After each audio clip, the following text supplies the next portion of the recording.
Hello, everyone. My name is Natalie Vartanian. I am the Core Community Engagement Manager, and I wanted to hop on to talk to you all about body shame. Just take a moment and feel into what happens when I say that, especially body shame as a woman, and how we can shift that to body power. Um, Something we don't realize is that, and it's a study that Brene Brown did a while ago around the top factor for a woman that causes shame is her body. And it was something astronomical, like 90% of women feel shame when it comes to their bodies. And that's the top thing that they feel shame around. And, we don't realize that, but even just being born into a woman's body brings shame.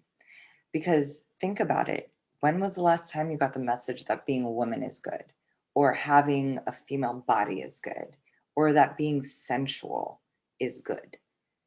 We're actually constantly getting bombarded with messages that we are not okay as is.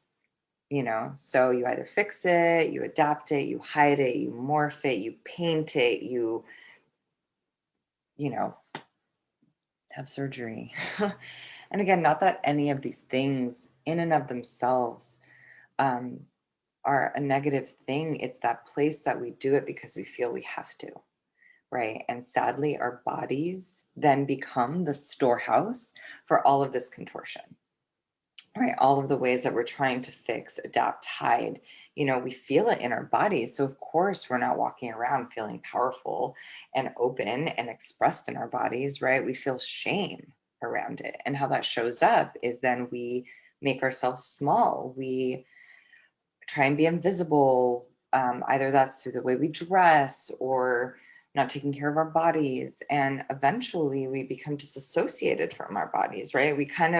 There was also an Elizabeth Gilbert talk that I went to where she even was saying how she finally came to realize that she's not just a head on top of a broomstick, right? Like she equated to her body as just this stick that holds up her brain, and forgetting that this is a living organism in and of itself, right? That has its own needs and wants and movement and beauty and intuition and intelligence. But we never tap into it. We try and cut it off, disassociate from it.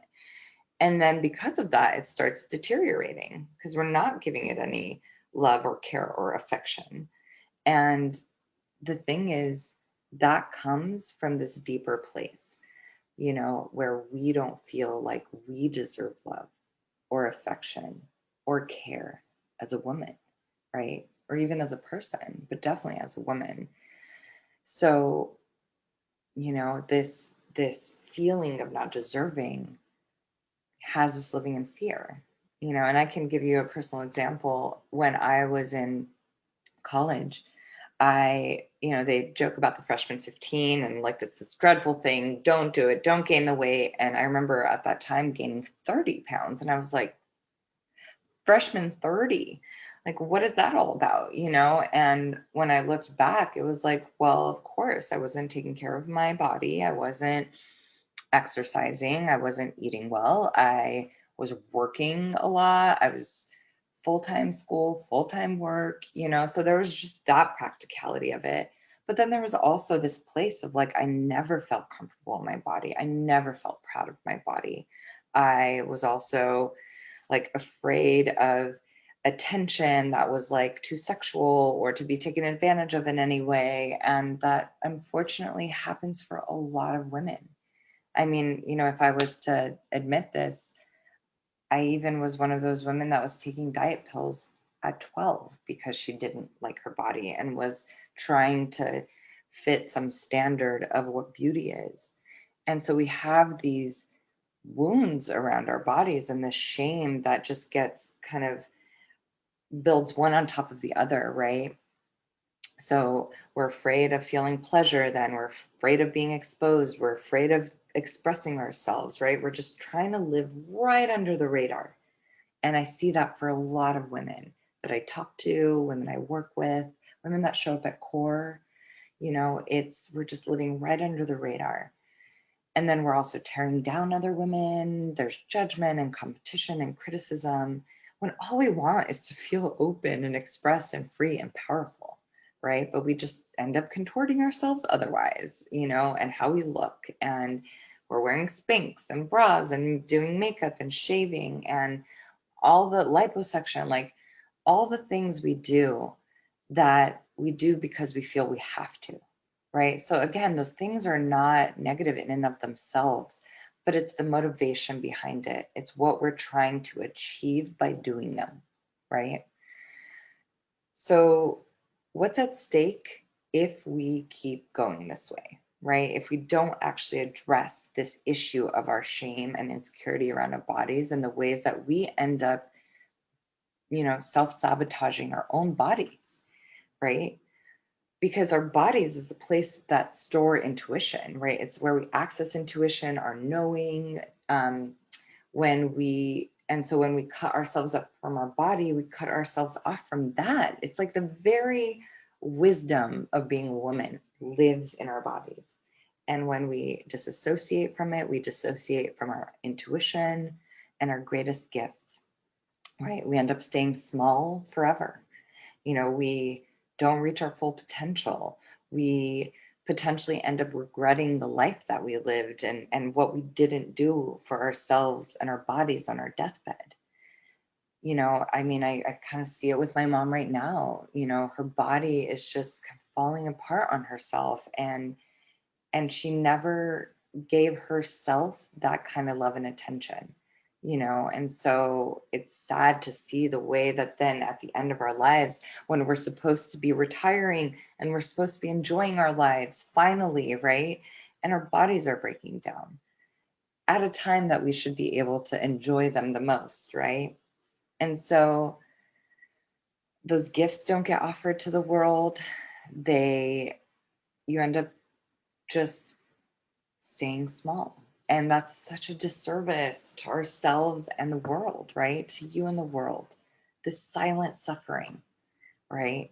That deep down, we don't approve of ourselves and we don't like ourselves and we feel ashamed of ourselves and our bodies. But also deep down, we know we don't want to live like this, right? There's a longing to be seen, to be heard, to be valued, to be expressed, to be appreciated in our bodies. And so, what do we do?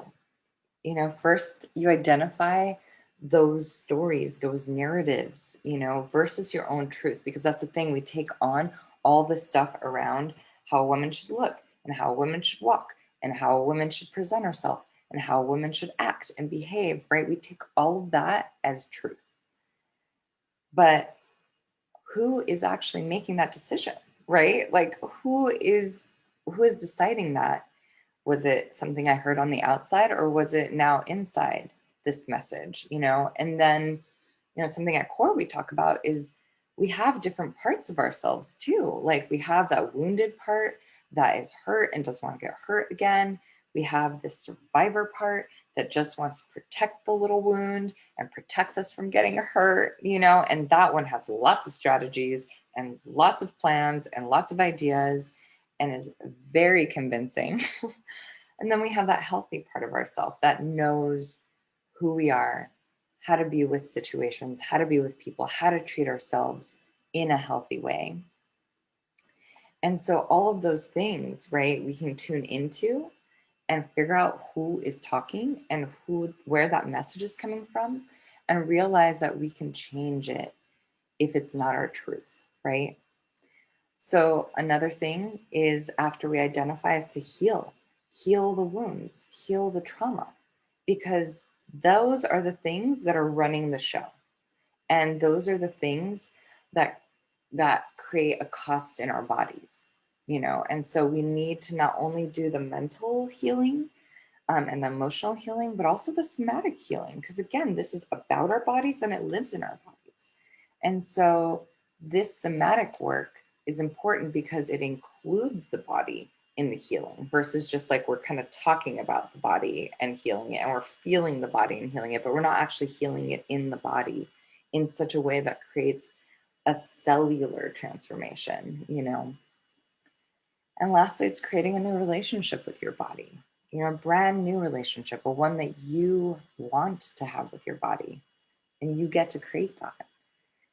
And one way to do that, you can join our online women's immersion weekend, where we dive deep into all of this, our relationship to our bodies, our relationship to being a woman, our relationship to the people in our lives as a woman, and a chance to really gain some healing and some emotional relief. Like when I went to this workshop in September, I walked away feeling like, oh my gosh, a spa weekend for my soul. And my body felt like so much lighter, just energetically lighter, because I got to release more layers of these expectations and pressures that I put on my body. So I would love for you to just think about your body and how you can shift that for yourself. What are steps you can take to shift that body shame into a place of body love and body power? And if you're available, come join our women's immersion. Our next one is in April 24 to 25, end of this month. And you can go onto our website, coreexperience.com, and find out more. But we would love to see you. And please take care of your bodies. They really are the only things we have in a lot of ways. And they just want to do good for us, just in the same way that, we want to do good for everyone else. So, thank you for listening in, and hopefully, this has inspired you in some way to begin to shift that relationship with your body to a healthy one. All right. Take care, everyone. And until next time.